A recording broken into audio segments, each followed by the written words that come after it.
Well, good morning, good morning, good morning. I can't believe that it's 9 o'clock on Monday, the 6th of May. Good morning, James. I am going to make you a moderator. Hey, good morning, Christian. Hey, Ellie. Hi, Ahmed. It's great to see everybody. And it's great to see everybody online as well. Do you know, it is a motivational Monday because it's bank holiday. I can't believe it's already bank holiday. I can't believe we're already in May. I can't believe that we are live on Facebook, on LinkedIn, on Twitter, on Twitch, on X, on Instagram, and on Clubhouse. Do you know, our reach never got so far, did it? Like, we're literally everywhere, all the time, doing everything. Literally. I can't believe we're here. And you're also in MJ's house. Now, it's Monday, and normally, I'm here at 6 o'clock. What am I doing? It's a bit tardy of me, isn't it? 2 minutes past 9. Listen, I'll tell you this. I thought we weren't even going to be live on the other social medias. I feel like it's bank holiday. I'll tell you what, though. There's one thing that's wrong in Wales. I'm looking out of my window. I'll tell you what's wrong in Wales, shall I? Because that's where we are. We're in Cardiff. We are live and proud and loud and out in Cardiff. And it's not raining. Now, that's not okay. It's bank holiday Monday. It's got to be raining. If it's not raining now, it will be later. It's going to be raining later. And now, if you are here live, please put one in the comments wherever you are. I don't care. Maybe you could put which social media platform you are on. People talk to me afterwards and they send me messages on the back channel. They message me and go, I was listening to you 3.5 weeks ago, MG, about the subject of shame, and this is what was going on. I'm like, all right, thanks for that. You could have, well, maybe they didn't want to talk about shame. We talk about all sorts here, and I'll tell you why. We talk about all sorts here because sometimes people don't talk about the mess in the middle. They might talk about the procedure, i.e., how we get things done. You know, for instance, I'm disabled and I have something called personal independence payment. Now, there's a bit of a trick to understanding how that works. That doesn't mean you have to trick anybody, but it does mean that when you apply for it, you have to know who you're writing to and how you're writing to them and the things you need to tell them. I've met more people this week that have told me that they need to say, I've got ADHD! I'm autistic! I've got mental health problems! I was born with a brain damage! Good. But well, none of them. PIP and access to work and disabled students allowance and all the other marvellous things that disabled people can get when they get to England. None of those are just easy. You can't just do it like on the tin. You can't read the tin and go, oh, there we are. There's green paint in that tin. I'm just going to slap it on the wall. There we are. It's green paint. That's not how it is. That's not how applying for those things are. Now, why do we need motivation? Why are we here? Why are we here on Bank Holiday Monday anyway? Why am I here 3 weeks late? Why am I going on about PIP? Why am I using such a silly voice? Well, I'll tell you why. Because we need some motivation. And I need it. I need some motivation. Why? I'll tell you why. Because I'm disabled. Now, I don't know about you, but it's really bloody hard. I don't care whether you can walk all the time or only walk a bit like me. I can mobilise. I shouldn't. Really, I should not. Like, it is against all the laws in all the world. Like, I had my entire care package taken from me and I wasn't allowed to be an employer because I chose to mobilise onto the hips that are going to go through. Well, I've met somebody whose hips have gone through and it's not pretty and they have to spend a long time in hospital and all right, it's not a plan. But motivation is needed to do anything. So let's not reduce people to doing nothing. On this bank holiday Monday, let's motivate ourselves to do what we can. Maximus is the company actually. The maximum we can do with the minimum interruption into our day, with the maximus bang for buck. Why do we need motivation? Well, we need motivation because sometimes I do too much. Put that one in your pipe and smoke it, as my mum used to say. It's not a good thing to say now, is it? You shouldn't even put it in your vape and smoke it, or you're going to get that popcorn lung. These people that say they've given up smoking, good on you. Now will you stop giving yourself water on the lung? I've had water on the lung. Asphyxiation through inhalation's not a plan. Anyway, just saying. I neither vape nor smoke. But on Mondays, I still need motivation, whether or not I'm using nicotine. And how the hell do I do it? But how the hell do I also not have so much motivation, right? That I end up doing. I read a woman or listened to a man, I can't remember which, but it was some weirdo that's just as obsessed as I am, who did something like, and I'm going to make up the numbers now. I'm going to tell you, I say I'm dyscalculic because I can exaggerate the shit out of something, and I can also minimize the doodle out of something without really meaning to, just because of the dyscalculia. I heard somebody doing so many ultra marathons in so many days on a podcast I heard the other day. I think it was Dr. Ray said that somebody was doing 66 something out of the ultra marathons, or 2 or 3. I don't care. It sounded too much. Yeah. Because they were fantastically motivated. Brilliant. Fantastic. Let's all be motivated. But, if that motivation is at the exclusion of everything else and everybody and everything you've ever done, maybe that motivation's, well, madness. So on Motivational Monday, the day that nobody's motivated to do anything, actually, they're motivated to rest. And that's the thing I have to motivate myself to do. I have to motivate myself to rest. I have to put in procedures for resting. Why? Well, because I'm quite motivated. But the opposite of that is obsessional. And you know that those people that wrote the ICD-10, that's the International Classification of Diseases, number 10, we're about to go up to number 11. Yeah. That book that I've got to learn as part of being a social worker. By the way, I've been reading it years. And the DSM, number 5, not 4. They're the 2 ways that we are categorized, and both of those manuals were used to categorize gayness. Okay, doesn't say how gay you were, because I'm only a little bit gay. I'm not actually gay, I'm queer, which for anybody that doesn't know what that means, it means I'm part gay. Bisexual. The ICD-10 and the DSM-5 categorized my gayness and the fact that I'm part gay, I'm queer, I'm bi, I'm not straight, I'm not homosexual. No, I am no, I'm not homosexual. There we are. I'll get the label right. I'm not heterosexual. I'm bisexual. I'm not transgender because I know I'm a girl. I'm not a cross dresser because I'm not transvestite. I am neurodivergent because I divert from the norm. And neurodiversity is everybody. That's everybody has neurodiversity, because we're all neurodiverse, because we're all different. There's nobody like me. And neurodivergence is diverting. So you can see how labels are really important. And the DSM-IV sought to put those labels in place, and then they change every time, which is why we've got 10 versions and 5 versions. So clearly the first time they weren't right. Different iterations. An iteration. A repeated thing. A thing we do again and again and again and again. And sometimes we get some of it right. That's motivation. And the DSM and the ICD-10, they were motivated to write down why, well, that people were gay. And that was a divergence from the norm. So they were neurodivergent because they thought and acted differently. Neurodivergence has been coined now as a phrase. Judy Singer made it up from neurodiversity. Judy Singer's actually skint. She's one of those people, one of those people that has given their all and told everybody everything free of charge and wrote it down as part of a university, and then everybody's nicked it and then robbed it, and she's been left in the shit. Really. She's also very angry about it and very old. But Judy Singer coined neurodivergent. And of course she's very angry that it's all been changed. But that's different. That's different story for a different day. Why do we need motivation? Well, because as a neurodivergent human, which later on I won't be, I'll just be me, as I am, a person. I said, who am I and what am I? I'm a person first and foremost, actually. Rest of it's just gravy, isn't it? All the understanding. But Judy wanted to understand what neurodivergent was so that we understood that neurotypical, or the norm, or the way to motivate, or the way to move through the world was probably different for me. And it is. It really, really is. So motivation for me is 2 ways up. I am motivated to do, and then I get on a road. It's called a streak, and I don't mean naked, although I will be next summer.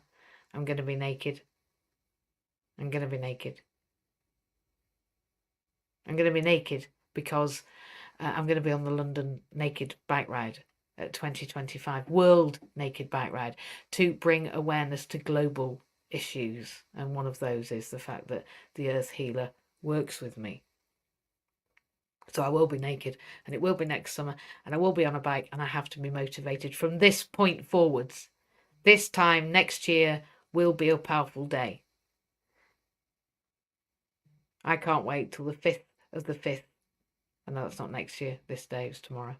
But the 5th of the 5th, 25. That day will be an important day for me. Just like this week is an important week for me. This week are my finals. This week are the finals. I have to present and prepare a presentation and a poster. I am doing a lot of things. I've been motivated to motivate through the idea I didn't want to do any of it all year. I've been a social work trainee for 3 years now. That's when I applied for the course and got on it. I've been deeply training for 2 years. I was preparing for a year because I had to do. They diverted my place because of my divergence for a year. So I've had 3 years of training, and I'm going into my final training year next year, this year now, after these finals. So I'm going to be going in deep for the next 12 months. And whilst I'm doing that, on this training, deep training, I have to be motivated to get up every morning really early because I have a team to support. And I have teams to support who are also learning. And so motivation's really hard, but also, just like me, they have neurodivergence. And so they find it hard to find that balance. And that's what we're doing together, finding that balance. And so on Motivational Monday, I have already been and met with one of my team members for a great length of time, but that meant that, well, here we are late. But late for what, actually? Just late for what? We're not late for anything, because we are on Monday and we are talking about motivation, and it is indeed still Bank Holiday Monday. So I was only late for a time I'd given myself in a plan that I'd made as I motivated myself towards doing things that I didn't want to do on a day that actually wouldn't it have been good just to lie in bed and do nothing? Not really. Not really. And I'll tell you why. Because I'm really good if I get into a streak, that's exactly what I get into. A streak. A streak of lying in bed and not doing anything. A streak of blaming other people for what I've not done. A streak of feeling that everything's beyond my control.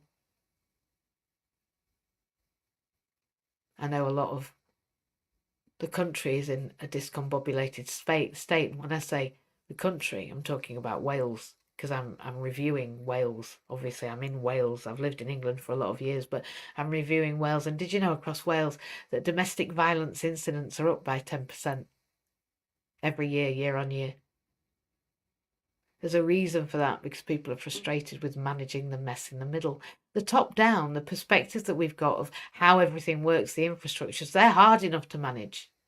And in my business and in the charity that I run, they are the mess in the middle. We do help people understand the structures that they're working within, not just access to work. And believe me, I work with access to work. We have a national access to work provision in coping strategy support as we help people circumnavigate the challenges of applying and getting and processing and circumnavigating and organising the infrastructure of the government to help them go to work. Don't let it be said in this country that when they say these feckless, helpless, hapless people in that are disabled aren't working, the reason is because the mess in the middle is really hard to orchestrate, and we need, all disabled people need someone to help them through that mess. And it's not just about what to put the I's and the dot the T's and cross the T's. It's also about coping with that process as you move through it. Both of those things are important.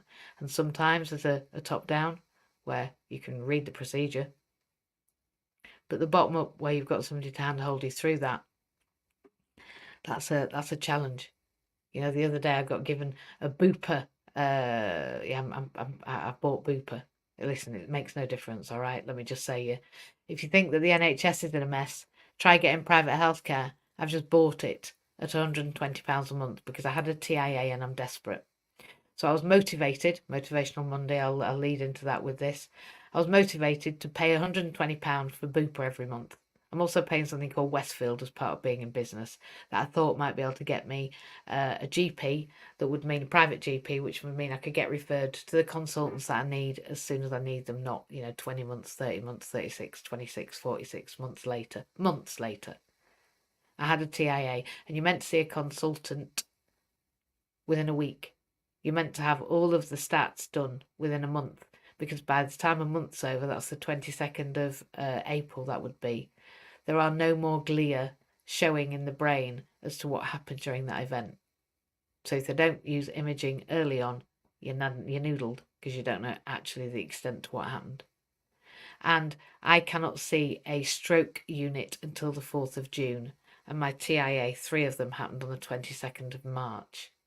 I've had to learn my way from bottom up, going and learning through a client I have who happened to have been given a non-verbal client, and so I happened to be reading about aphasia, so I happened to be reading about Broca's area, and therefore I then went to the stroke hub, and I'm now learning the stroke process from the inside out, whilst also supporting a client who I'm learning from the outside in and the inside out, from their perspective, from my perspective, from the perspective of being a trainee social worker, and then from the perspective of being an NHS client in Wales, and now from the perspective of being a private client in Bupa in Wales, trying to access stroke services. And I'm telling you now that unless I have a full-on stroke today and end up in an ambulance and in intensive care, nobody's doing anything, because there isn't anybody to do anything. So I better start learning myself.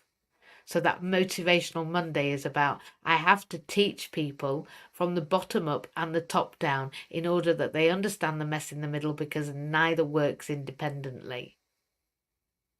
In fact, one of my coaches got it really, really wrong about what I believe this morning and said to me, "You don't believe that it should be top down." Yes, I do. I believe it should be top down because we need an infrastructure, and we've got one. No point in me making another one, because the ones that are there, they're the ones we've got to circumnavigate. I can't teach you to circumnavigate systems if I just teach you one system to follow. That doesn't teach iterative process. That doesn't teach repeating yourself. That doesn't teach the mess in the middle. It doesn't teach being your own motivation. Neither does it teach helping you to manage your own levels of motivation and not becoming so obsessed that you forget the story that you're telling yourself. Like people who go on a million diets and believe that they're still working, when clearly the other 99 didn't. Motivational Monday is about being motivated to do what's right for you. But it's also about understanding that that's everybody's affair. I believe that through a disabled person's perspective, we are able to become resilient in ways that maybe we didn't know were there because of our disability. So I spoke to this non-verbal individual that I'm talking about, and I explain that as a disabled person, I've just become nicer the more disabled I've got. So the less I've been able to walk, and the less my hips will work, and the more, well, when they cut feeling to it, that was kind of it for me. And then the being forced to use a slide board. All of those things did have the potential for losing my motivation, because I thought, well, why do I bother if I can't? But what can I do? Right? What can I do? Sometimes in a coaching hour, somebody will bring me 9, 10, 11, 12, 13, 15 problems. And in that hour, I have to sift through them and decide for that client, what's the most pressing? What's the most urgent thing we've got to get through? The feelings are important, but so are the practicalities. So when we are motivating ourselves on this Monday, when everything went in the wrong order, and I didn't really know what I was going to do, because I thought I was here at 6 o'clock, but I couldn't be because I was in another meeting, and then there was something after that. And, well, then what? Do I go back to bed and create that streak again? No, no. I look at what I can do with what I've got. I look at what I can do, what they call in Clubhouse pivoting, what I call just getting on with it. Or is that what my coach Pete's wife called it? Hannah was somebody who I shared some times with, talking about just getting on with it. because she was somebody that met Pete and just got on with it. She was his business partner. She was his wife. She was somebody that he loved very much, and she just got on with it. Even while she was, having a brain tumor and having brain operations and going to America, she was still running the organo business and developing things and helping him create the MI365 and all of those things, because she just got on with it. And I know that, all of that kicked off from about 2015. I think the MI365, I think they went into business together after Pete was in TV. That's fantastic that they made something of what they found, and they found the coffee. That's what I'm teaching. I'm teaching just getting on with it. I'm teaching motivation, but I'm teaching the fact that as a disabled person, you're getting more opportunity for resilience. But you know what they say about going it alone? You can go far. But go together and go with somebody. Go with some people. Go together, because you'll go much farther. And also go with an open and willing heart. I said to somebody this week, go and do some heart work. They said, what? I said, you've been saying hard work. We've got to work hard. Well, actually, I'd rather you went and did some heart work.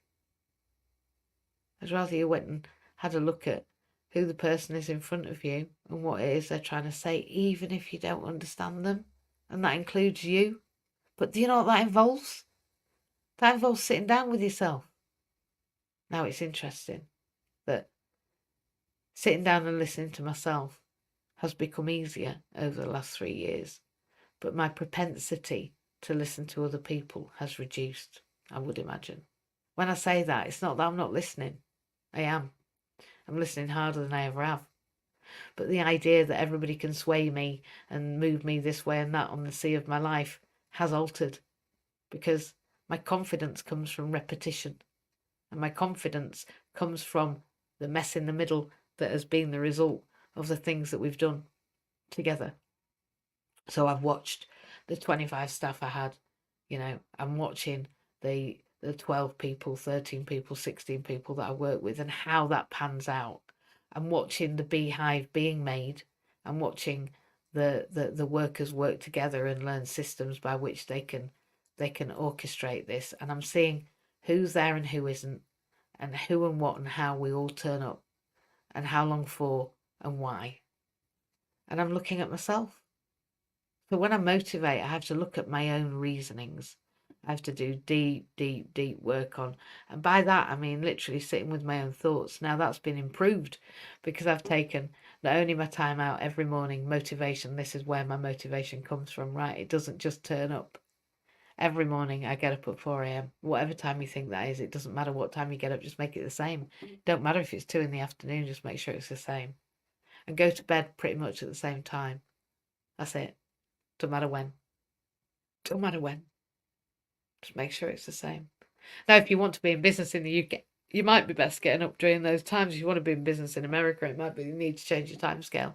If you're like me and you like to do both, well, you might want to do a bit of both, in that, you might spend a night a month that you do that and then change your routine back again. But stay to that.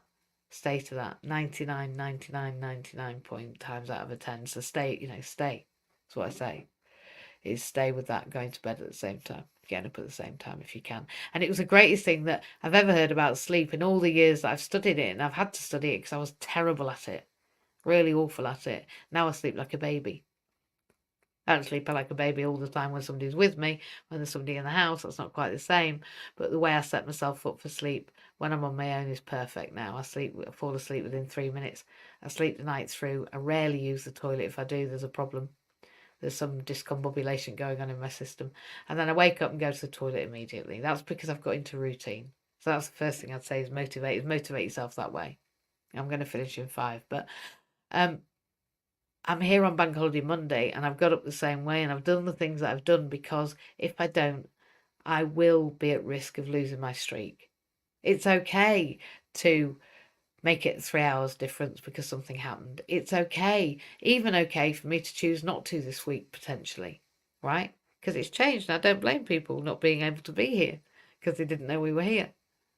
But I'm still doing it. I'm still keeping on. I got up at the same time. I went to bed at the same time. I've had that rest. I know what my plan is today. I've got a plan. I've got a diary.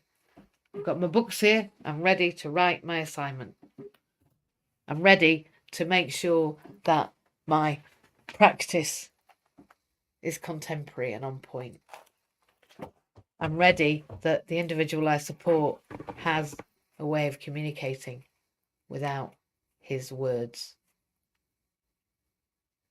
There's always a way, but it needs us to be motivated.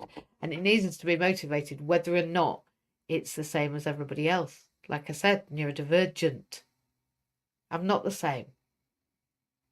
And as much as around me I have to mix in with those business times, the day of, when people are business are working and all of that, I'm also allowed to deal with my mess in the middle in the way that I do. I come from adverse childhood experiences. By that I mean that I went through trauma. By that I mean that my parents broke up, my dad went under a bus, I've lost most of my family, I only have one living brother and he doesn't talk to me. I had to turn my dad's life support machine off. I was born with 4 kidneys. I spent a lot of time in the hospital. I've had a lot of operations. I've died a few times. Not throwing it away. I'm not trying to be throwaway. I'm explaining that that's what makes somebody neurodivergent, as well as the brain architecture, that I was born with an organic brain dysfunction present before birth, and that, parts of my brain are built differently to other people. That's okay. But all of that in its togetherness means that I have to look at myself individually, and that's what our coping strategy support is. If you come to accessibility partners and you happen to be a disabled person with a physical, emotional or psychological challenge, because if you have a job working 1 hour a week in the UK and it's paid work, you can apply through Access to Work through me, through us, through the company that I run. And Access to Work is available. Now, we are incredibly popular because we help people from the day they apply, rather than make them go through the mess in the middle on their own without any guidance or help or support or knowledge or understanding. But that is an individual approach, so it's not something we can just turn into a tin of green paint, get it on the wall. It's just not how it works. There are so many shades of green that even if I did give you a tin of green paint, I'm not sure my green would be your green. So when we are motivated to move through the world in a way that helps us solve who and what and how we are, in a way that allows us to be us in a world that actually perhaps we're a bit neurodivergent in, that involves having to be motivated. And I had to be motivated when I found out that if I was going to be self-employed, that I'd have to make the minimum income guarantee. And I had to be self-employed because when I applied for Access to Work through my work, it took 20 months for them to come back at the beginning. And in the charity that I run, and that's tonight at 7 o'clock, we are together with new coaches and lots of people. And last week there was 19 people came for training. Who knows this week? Let's see. We're coming together to learn how to manage this situation together before we even think about work.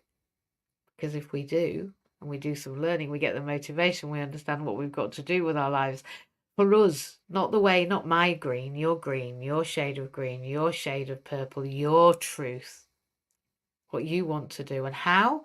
Well, if you're going to be self-employed, and that's what the Disabled Entrepreneurs Club is creating, 100, 1,000, a million, a gazillion, as many as we can, entrepreneurs, and they're disabled people who go into business. Why? Well, most people can't employ disabled people, and if they do, they've got to voluntarily contribute 20% of their £66,000 to their job. And a lot of disabled people, unfortunately, go off sick a lot.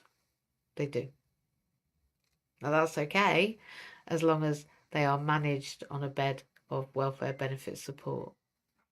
But that can't be the case that all employers employ disabled people and have them at work 6 months of 12 or 2 months of 12, or they don't come back eventually.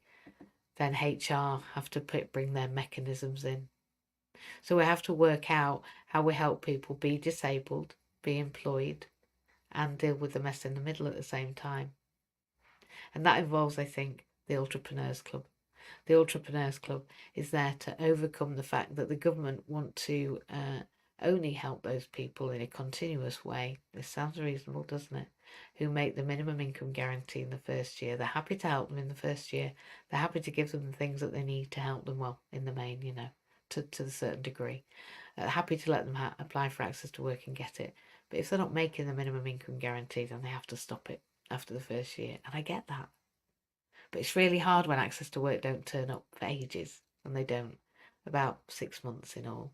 And then usually we're not there, right? Your strategy coping support person is usually turning up at that point once you get your letter. We turn up at the point you apply, which is good because it helps you get that letter. But then when you get that letter, you should already be, making some money. Because if you've got a business, you should be doing the thing that makes you money. Whether that's making leather goods, or whether that's writing websites, or whether that's drawing pictures and creating digital artifacts. Like I've got a lady drawing these now, because look at my drawing. We don't want my drawing, do we? It's just not. It's just not. Right, and we really don't want to be using other people's, because that's a bit childlike. So I've got a mix of things, and I've got this lady helping me, right, to draw these up, because it's not my cup of tea. Whatever it is, we need paying for that, so we're making that minimum income guarantee. So what do? Well, I help people get the things that they're entitled to. That's how I make what my wear is. So I've got to do that to make the money. And if I'm doing that to make the money and I'm putting my invoices out, I'm going to make that money. I'm going to make the minimum income guarantee. Access to work isn't going to go anywhere. They're going to let me carry on. When it comes to renewal, I'll get another renewal of my access to work. I'll carry on getting that help and support. But if I'm not making that money, then it'll stop. So we need to help people to be able to make that money before access to work come. Grow together to start practicing their wares, doing a little bit of it, learning iteratively, getting better at it, whatever it is, even if you're trying to draw something but you don't really draw. That's in pain, by the way. I drew. Can't draw, you see. Not well. Look at that. Not even sure. I think it looks like a teapot. Anyway, in pain. So to get out that pain, we need the motivation. But to have the motivation, we need to be able to understand how to be disabled. And in order to be disabled, in my opinion, we need to understand the iterative process of benefits, of welfare benefits, of the work support, of what the government's doing. We have to be a little bit political. And on Monday nights, which is where I'm inviting you to come, in inclusion, which is what you're looking for when you're looking for the house, on Clubhouse, we are talking about all things motivation, all things Monday, all things the beginning of the week, but all things about how we start off, well, with our best foot forward, whatever that is that day, whatever best is that day, because it changes, right? So let's all work together. Let's talk about what we do on a bank holiday. I know that a lot of people do nothing. Like they're like, this is my reset. I'm going to wander about and do what everybody else is doing because I feel like I want to be off. Well, I'm now doing the opposite. I'll be honest. I think if everybody else is going out to the pub, that's absolutely the thing that I shouldn't be doing. But that leaves you in a position where it's quite lonely, alone. I don't know. I'm not lonely, but sometimes I am alone. And in that aloneness, I have to be solid about what I believe in and why I believe in it. And it really can't matter what other people's opinion is, even though I have to listen hard to what people are saying. And like I say, listening to myself, my inner voice, that's been the hardest thing. Listening to my own intuition and understanding what's happening around me has been key. And to do that, I've had to get motivated for all of that Magnificent Seven, including what I eat. Because believe me, that when we have,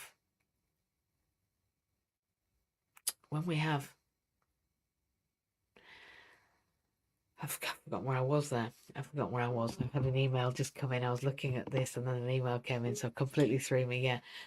Tonight I'll talk about that when we come together, when we have disabilities and we have all of these things, PIP, different competing things. Do we work? Do we not? Do we want welfare benefits? Do we stay on them? What's going to happen? What about UC? I heard it this morning, questions about what's going to happen in the next 5 years. Tell me everything so I can organise my life around it. Well, they're the things we're going to talk about. I hope that we're going to be able to give you a scaffold that allows you some choices in amongst the mess in the middle. You know, for example, although I say that there's a £66,000 cap on access to work, there are lots of ways that that £66,000 cap can be circumnavigated.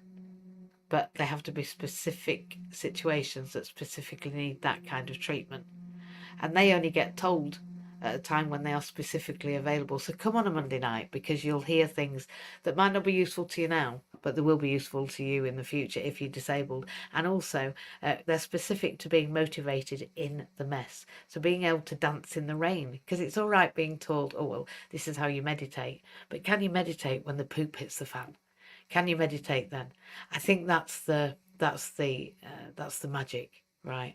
I think the magic is being able to learn to dance in the rain. And when you're disabled, I think it's pretty much always raining, even if it's Bank Holiday Monday in Wales and it isn't, just to confuse me.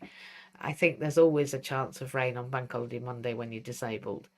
And I think at that point you need to be able to pivot and do the things that you've got to do, as well as the things that you want to do, whilst you are also to being true to yourself. So that's what I'm trying to do today. Do what I should, do what I want, and be true to myself. And I hope that in this motivational Bank Holiday Monday that you might feel that you've done all of those things, done what you should, done what you want, and been true to yourself. And I think that pretty much sums up for me where I am this motivational Bank Holiday Monday. I know where I am in the middle.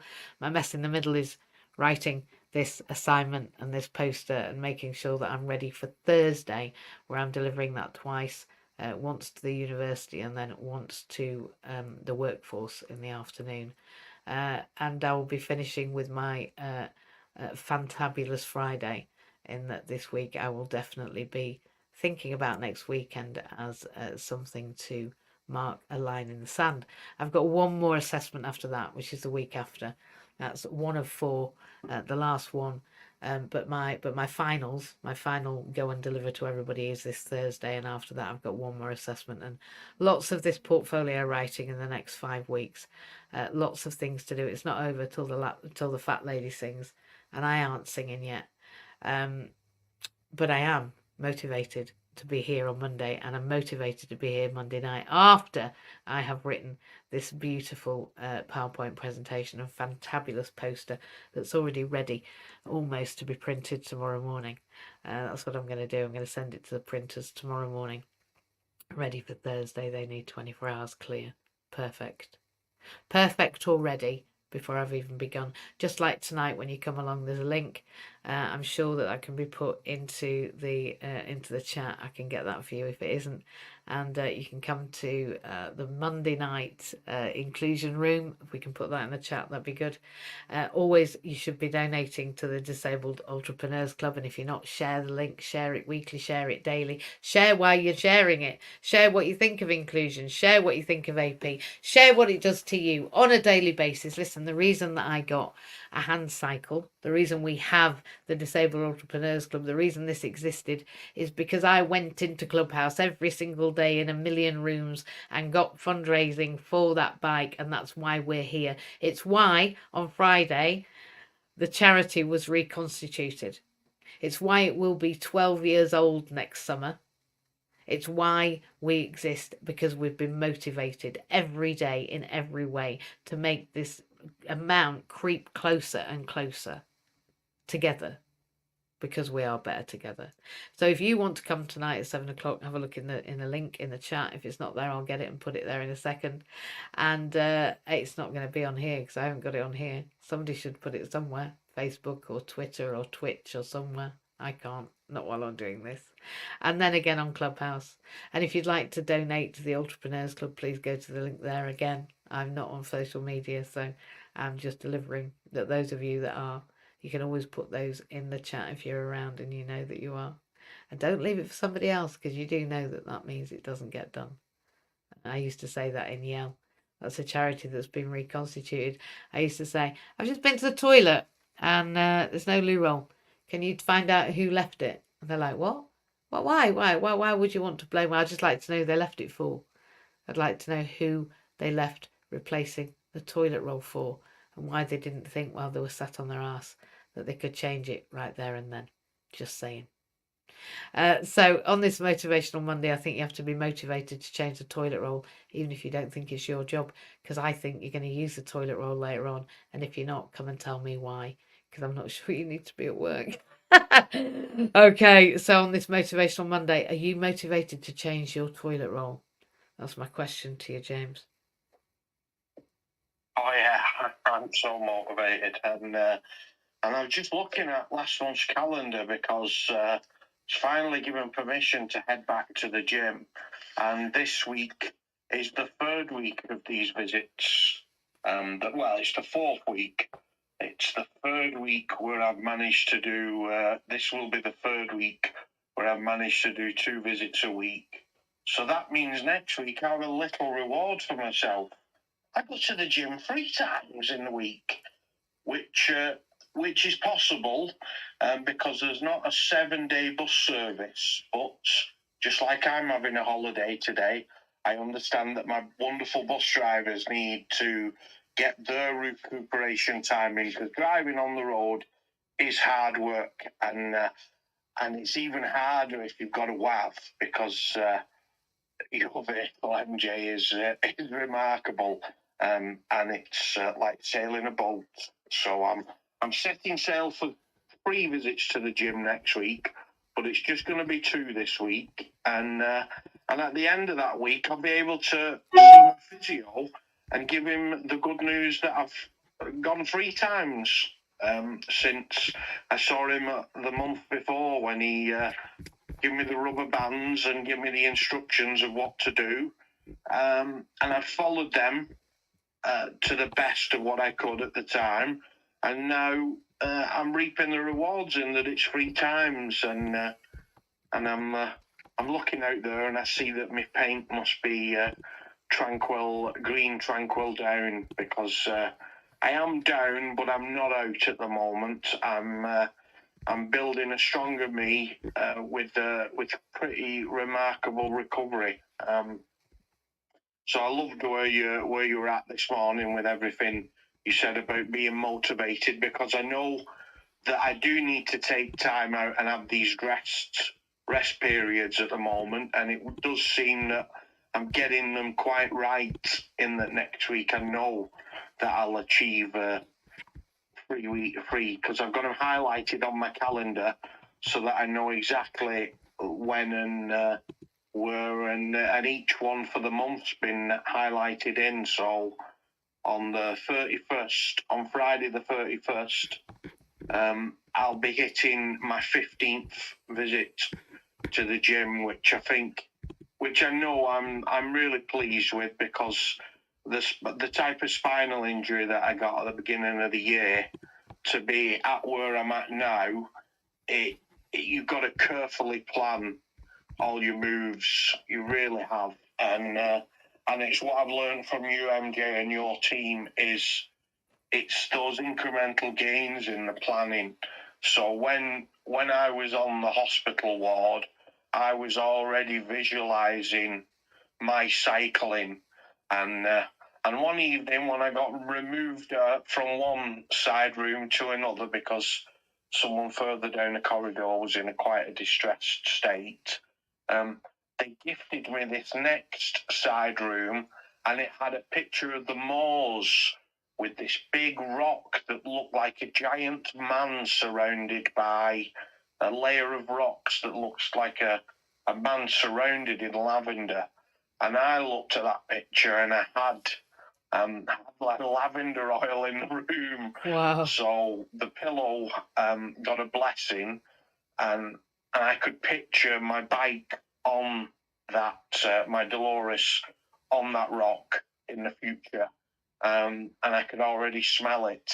So I knew that at some point I will cycle up the moors and find that rock. I dare say I'll be asking Google where it is, but I will find that location out, and one day I will be up there, probably next summer, I suspect. But I have a new bike stand on order for Dolores, and she will be standing to attention in the next couple of weeks, ready for me to await instructions as to when when my cycling and driving ban because of the injury is out, and I'll be back on the bike. I've no real desire to get behind a steering wheel. I prefer the handlebars, so I'm planning all ahead for that. And as I say, it'll be 15 at the end of the month, and a bike stand installed at some point in between then. And I'll be heading for that delivery later on in the month. But I'm looking forward to seeing the specialist later this month, because he's brought my appointment forward 2 months. Your follow-up, I was told, would be something like 6 months after the anniversary date, and the one I've got is about 4 months and 3 days after. 3 days after he was putting the titanium parts in my spine. So my recovery is going well, but it's all down to, as you say, your belief structures and how you motivate yourself to move forward. I knew that I will be back on this bike and soon, and I know it now through the growth in my shoulder muscles and my neck. I'm not feeling much pain at all, and the pain I am feeling is usually the day after the gym, which is the good pain. It's that growing pains, so I know I'm going to be on the saddle sooner than a lot of other people were predicting, and that's perfectly fine, because it wasn't their job to do my job, and my job is repairing myself so that I can move forward into a much brighter future, because it certainly was. Them first couple of days was like, well, this position is not acceptable. The fall was my fault. It was my mistake, and I've learned from that, and I'm now rebuilding and moving forward. And I'm looking forward to the journey tonight at 7 p.m. in Clubhouse, just to see where the next adventures take us, because it's going to be an exciting year, MJ.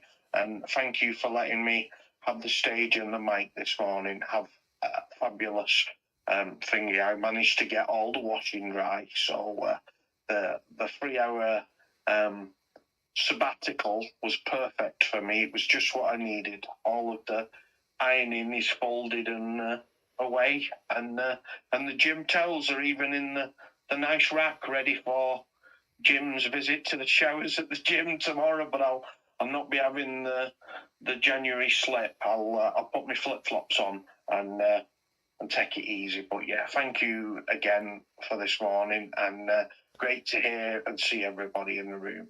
I'll let you take the mic back. Thank you, MJ.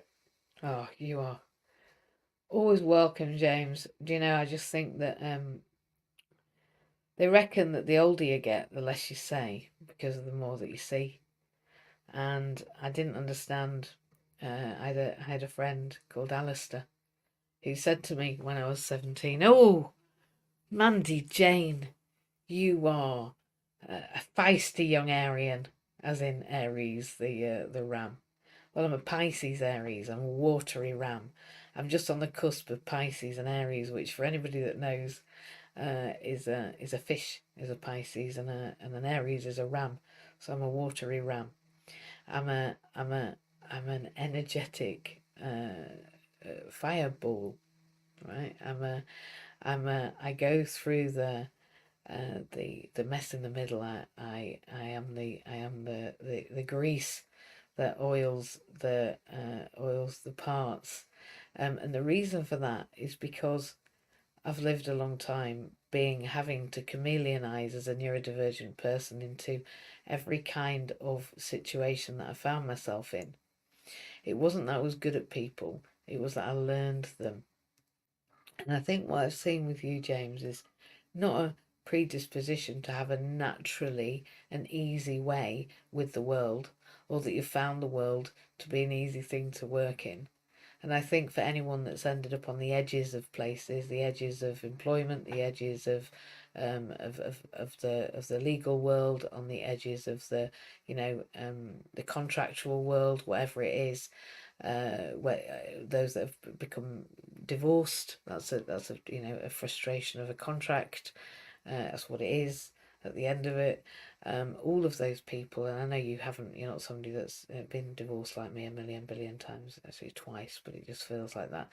But when you go through those processes, they hone you. And I think that we are all a different journey and a different outcome of those processes. But what I see in you, James, and I think that Pete also saw it, what I see in you is a stoic nature. Your name and who you are and where you come from and your background and where you are in the world is you are a warrior, a Wigan warrior. You're a warrior in more than one sense, but you're a warrior in that you are a warrior in that you were, but you're worrying, you've turned to worrying, to being a warrior of your worry, understanding that that's how people are, you too. And you've circumnavigated those worries and your worrying family, we all worry, into a warrior's tendency and tenacity and resilience and motivation and process. And that mess in the middle isn't always perfect, and hopefully not, because how can you motivate people who feel that they have your worries and that they need to take up your capability to be a warrior or a warrior, a champion? It's hard, but what I see from you is that not that you get it right all the time for you or by you. You said you made a mistake and that was your mistake. Well, do you know what? You've taken all your mistakes on the chin, James, and that's where we should take mistakes. We should also then forgive ourselves for not knowing at the time. However, right, you are a champion. And of course you're going to be in that lavender field. And absolutely you could already smell it. I knew that Yell would be reconstituted before it was even dissolved. I laid in the hospital, and when I knew that it was all going to bed, that they decided that they wanted to see why the annual return hadn't come back, and I couldn't send the annual return even though there was money in the bank, because I couldn't access it because there wasn't time. I was in hospital and they had a power of attorney and a DNA on me, and I went, we'll have to sort it later. And now's later. So whatever you need to sort as a result of the accident that happened, of the mistake that you reckon you made, which is perfectly natural because you can't know what you don't know till you don't know how slippy something is until you slip on it. You don't even know the soap's there sometimes, particularly if somebody's put the soap there deliberately, and that can happen too.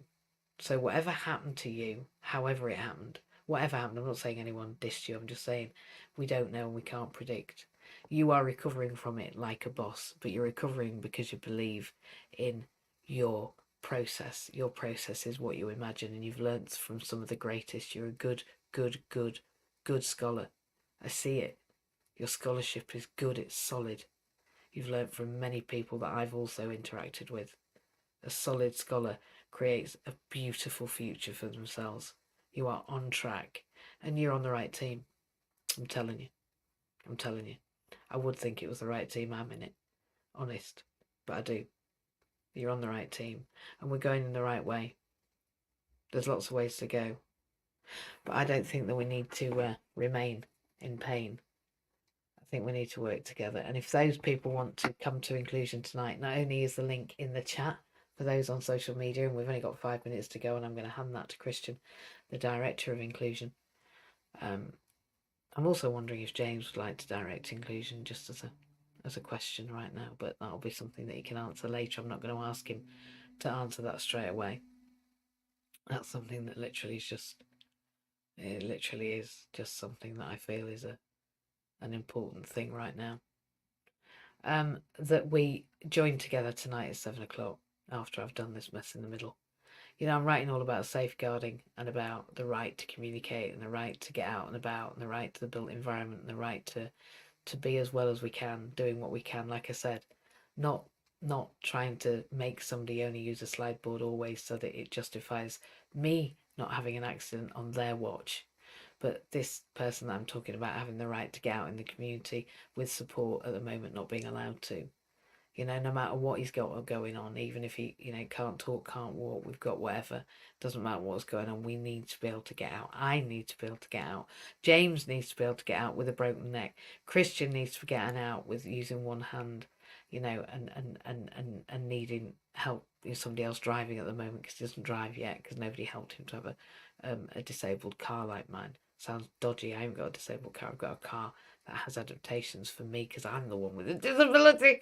Can't use my left leg, right? Pardon me. Oh dear me, at all. It's noodled.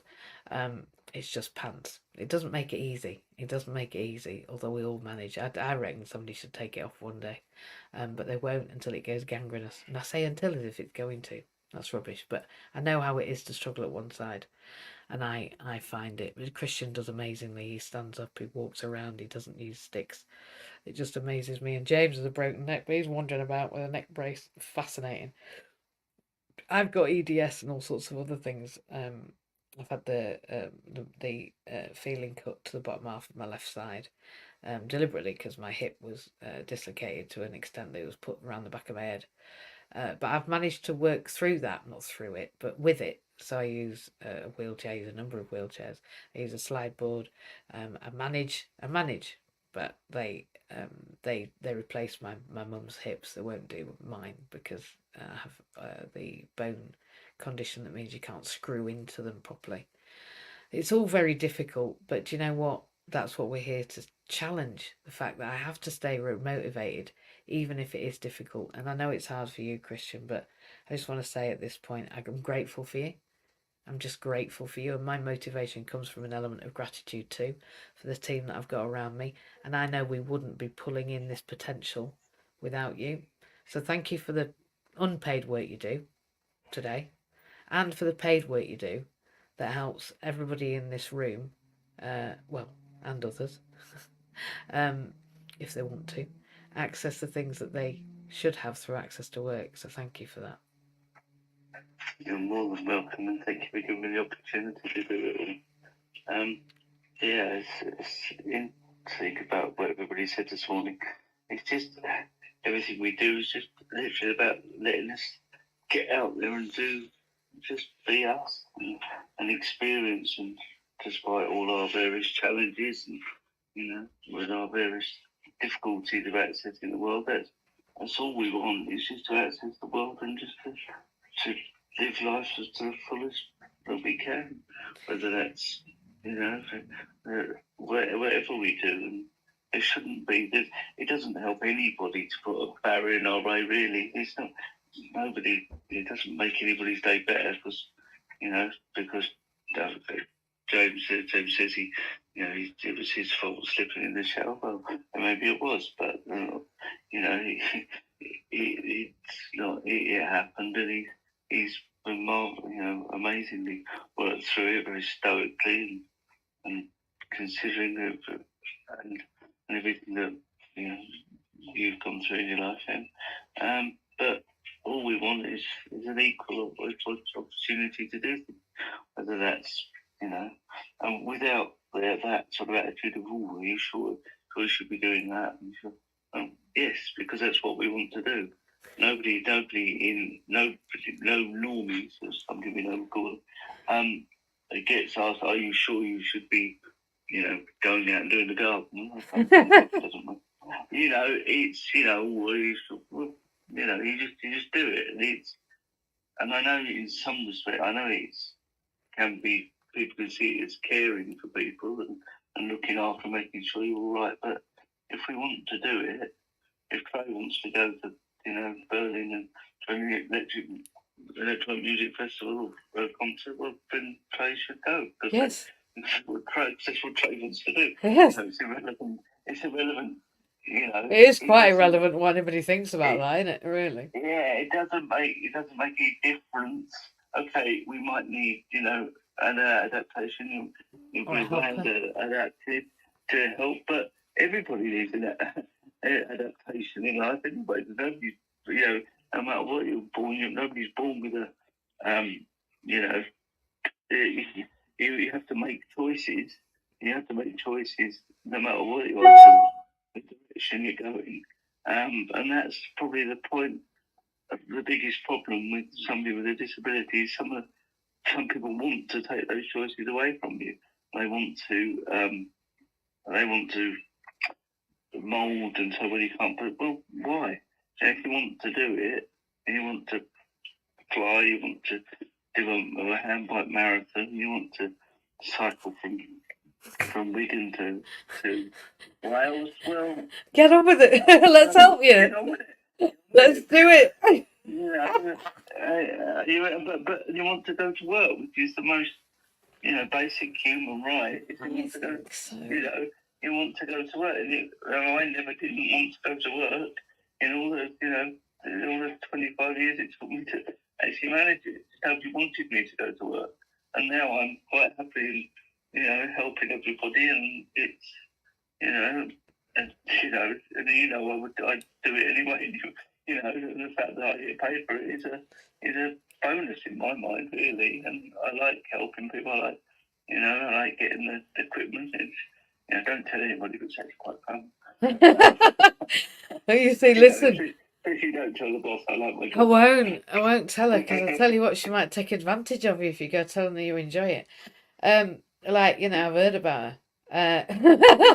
I'm not going to tell her either. I enjoy every second of it, and I'll tell you why, even the hard bits. But the reason I enjoy them is because I know that what I'm doing is I'm helping people understand a way of managing being disabled and being in it and going through it and being okay. So on a Monday night, I'm not being funny, but on a Monday night, certainly after Monday nights as well, a lot of people, and the new ones, a lot of people will say, I'm really glad that we get together. Thanks for that.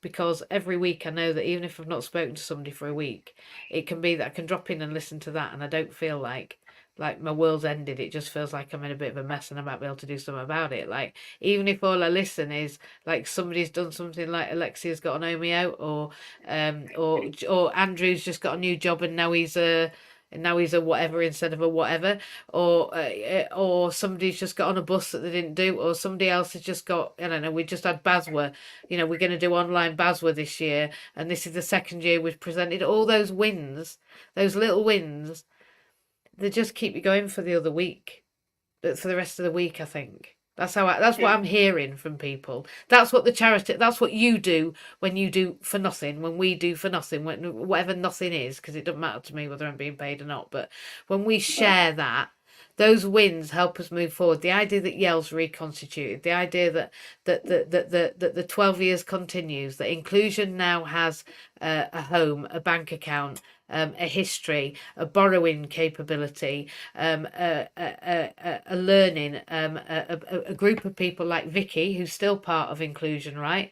Let's remember Vicky was part of inclusion. Vicky created in Yale the 10 people that went on to be university students. We've got one that's doing a PhD now that started on a level 3 openings qualification that the charity began, and 10 people now went through university. They got to do what they went to do, and now they're doing it for a living, and some of them have got a doctorate out of it.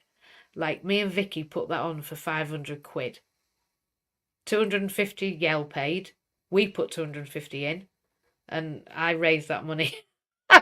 I raised that money. I think I did a sponsored silence. No, I'm lying to you. We did a dinner, and the man that cooked the dinner that raised the money had cancer, and we helped him get access to work. He's called Andy.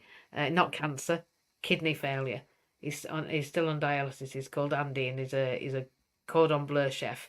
And he put on an evening down at his restaurant that's not there anymore because he had to have his kidney failed. But he put on a dinner, and the money from that, we made 250 quid. We all got together at the diner, had a dinner, had a night, did some stuff on the mic, did a bit of singing, all that malarkey. Made the 250, and then Vicky and I applied to the University of Hull to their lifelong learning, and we got 50 quid, 250 quid. And that 500 quid we put together, and upstairs in Yale, because obviously my business paid the rent, but upstairs in Yale, we always put Yale on a weekend. They always had the Saturday group for autistic individuals, and there they created things. And in that weekend, we designed that 10-place weekend course, and it was for 12 weeks, and we got people in from the university and me, I lectured, and the university people that I knew, and some of the people from the art degree, and Vicky, who was an art student, who she just graduated from that degree through DSA and through Access to Work, through our services. And we put those on, and 10 people went, 12 people went through, 10 people went on to university. That's a big percentage of people that went through. They presented a portfolio after the 12 weeks that they did. They were given the sketchbook and 50 quid's worth of materials each. So those 12 places actually were 600 quid. We must have had 100 quid from somewhere because we literally spent the money on them. We got 600 quid. We must have got it because we paid, that's what we paid out. We gave them 50 quid of materials. They came to the event. The 12 people, the people that put the event on, all didn't get paid for those 12 weeks, which, you know, nowadays is not acceptable, but people gave of their time. Sometimes people give that money back when they're giving it now. So we offer it them, and then if they choose not to take it, they don't have to, but they can. That's what I'm doing with Baswa. I'll be donating it to Inclusion if I'm given anything. Which I don't think I am, but if I would, I'd hand it to Inclusion. And we put that on, and 12 people went. 10 of them went to university. They went on and got their interview at university, and it was just a little different iteration of the job I had at the University of Hull anyway for the Centre for Lifelong Learning, where we went into care homes and we went into village halls, and I say we, I mean me, went into village halls, and I put 12 laptops together, and I sold a course that they could get free if they filled in a form with me and they had certain welfare benefits or certain income levels, and I used to evidence all that. And then they'd sign up. Those that couldn't they'd get funded, or they'd pay for themselves, and they could pay over the weeks. And that year-long course got them into university in a year. It took a year. 120 credits in ICT, in IT, computer program skills. It was called the University of the Wolds, and it was created by Stuart Broadhurst, and he was a genius in the Centre for Lifelong Learning. And I got that job, and then that's how I learned how to network laptops. It's how I learned how to do, more IT. I was doing my degree in IT at the time. I was learning Office, a Microsoft Office user specialist. I was a mouse expert. I used to deliver all that. So this version in Yale was just a little version of a much bigger game. And we got 12 people onto an art degree. And that literally is the way that I see all kinds of funding and community vision, is that when collaborative we put together any kind of money that can be procured in an honest and sensible way, to be able to create new happenings that create answers to problems, like widening participation and helping people understand PIP and helping people declutter their house. We have a lot of hoarding problems in neurodivergence, so that decluttering, helping understand our money and knowing what the balance is and all of those things, they're a lived experience.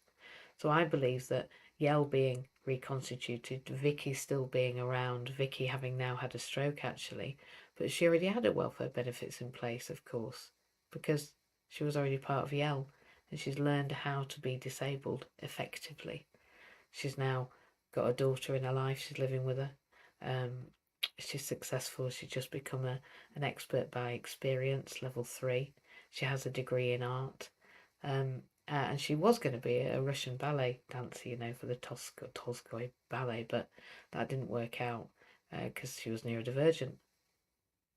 But those people being around that have been around 25 years or however long it's been, 20 years, Fran 20, they're the story of Yell SOS, of Shout Help. But we've moved from Shout Help to Inclusion over that quarter of a century. From Shout Help to Include Us, from Help, I can't be seen or heard or valued, to, right, I know who I am, I trust what I do, and I know where I'm going, and I deserve to be here because I'm the same as you. Now, if we can go in the next 25 years too, what do you mean you need including? Of course you do. You're a part of the human race. That'll do. That'll do. And maybe, with the changes that I've made, maybe I will get to see the next 25 years. Because we are responsible for our own behaviour, and we are responsible for learning, and we are responsible for taking it on the chin, James, when we make a mistake and saying, I didn't know that fruit was a carbohydrate. I didn't know. Nobody told me. I didn't know that I couldn't have a whole punnet of grapes when I wanted one. It's fruit with it. What are you on about? Like, I was that basic. So honestly, if you don't know, you don't know, do you? You think that if you eat grapes all day, you'll be all right, you won't get fat. Well, I was wrong, because I did. I mean, I'm not joking. That's not just all I ate. But you know what I'm saying. I needed to learn. So that's what we're doing in inclusion. Come tonight and learn some more. And then, of course, on Saturday, we're at 7 tonight, even though we were at 9 tonight. This morning, it's all mixed up now. 9 this morning, 7 tonight, and 8 on Saturday. We've lost the 6. Where the 6 is, I don't know. Maybe we're going to be going 6, 7, 8, 9. I'll tell you. It's just going to be like, it's going to be a full-time job soon, this talking for a living. I'm just going to be talking for a living for a full-time job. There'll be none of that social work or anything. It'll just be international stages and a million people at once and half-an-hour slots. I mean, doing nothing again, isn't she? I've been told to make it look like I've done it easily. Right, guys. Well, you what, my love? Just one quick thing. Everything. You mentioned you did a sponsor. You got it wrong and said it was a sponsored silence. There's one thing I don't think you should ever do is a sponsored silence. You've got too much to say. Are we doing that? I don't know. Maybe a sponsored silence is how we procure the next event and the next happening, because possibly people would want to promote that more than anything else. You see how polite I can get. I'm not saying that they want me to shut the phone up, but I think maybe they do.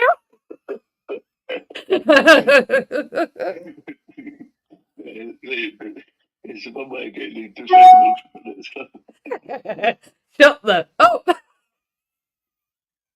If she shut up, I will literally pay her £1,000.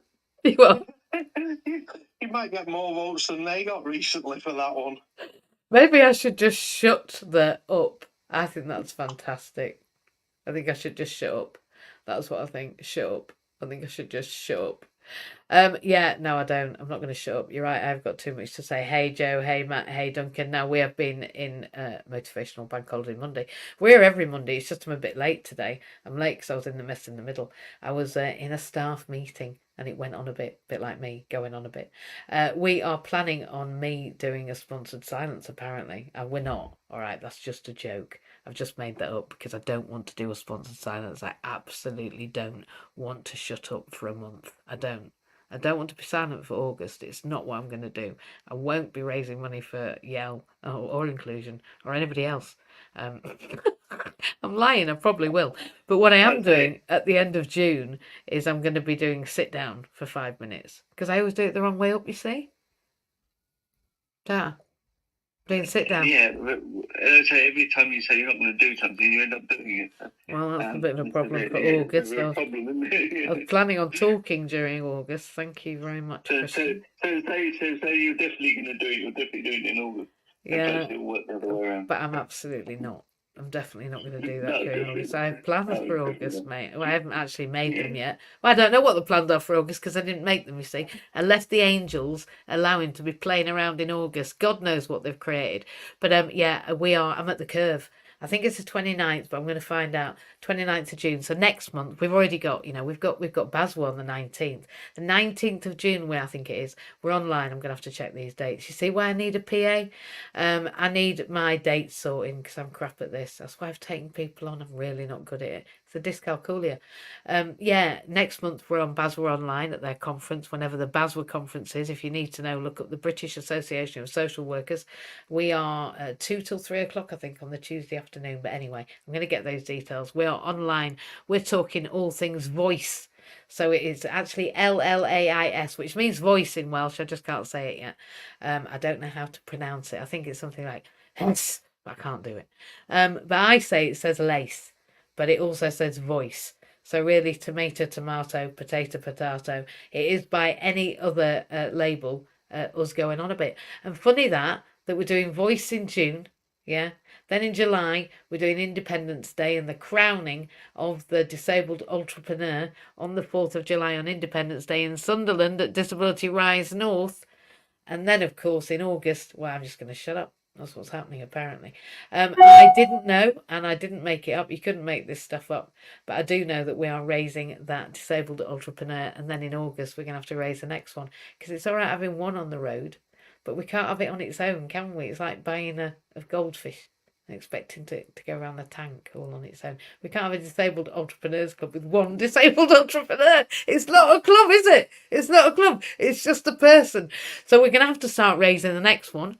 And we haven't even finished the first one. So come along and see the first one crowned. Help us raise some more money. And then, of course, you can sponsor me to shut the flip up to Tape My Mouth in August. I think that's what I need to do, is just tape my mouth for the whole of August. Look, I'm making it up as I go along now, but if you want to be in inclusion tonight, come along.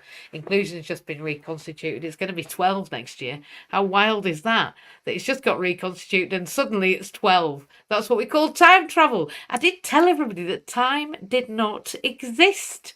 And I am correct, because inclusion's 12 next year, and it only began as an idea that we had on Clubhouse in the last 3. Fascinating to me how time waits for no man, and literally it doesn't exist either. I've been Mandy-Jayne. I've been here in my house. I like having my house on a Monday morning, usually at 6. Today it was 9. Tonight we're in inclusion at 7. That's normal. And then we'll be going over to our channel, whichever direction we've decided to make that this week, at 8. And we're meeting some new staff and some workers, and we're working together with some new people that have been around everywhere. People from the Muscular Dystrophy Club, some other people, some people that are working with AP, us, you. It's pretty much a free-for-all tonight. Don't feel you've got to be disabled to come. We've got allies, we've got carers, we've got parents, we've got mothers, we've got facilitators, we've got specialists, we've got coaches, we've got doctors. I mean, you name it. We're all there. So don't feel like you can't come, because you can. Everyone's included. It has an us right in the middle of it. That means all of us. So let's just break down these barriers, get over ourselves, get together, make the differences. Think about that PhD student that's now, and the one that's got a private psychotherapy business and all sorts of things. Come and make that magic, because by 2030, 30% of the jobs we have now don't exist. We're making them up between now and 2030. So come and make some jobs up with me on this Motivational Monday. I'm starting a 30-day program as well.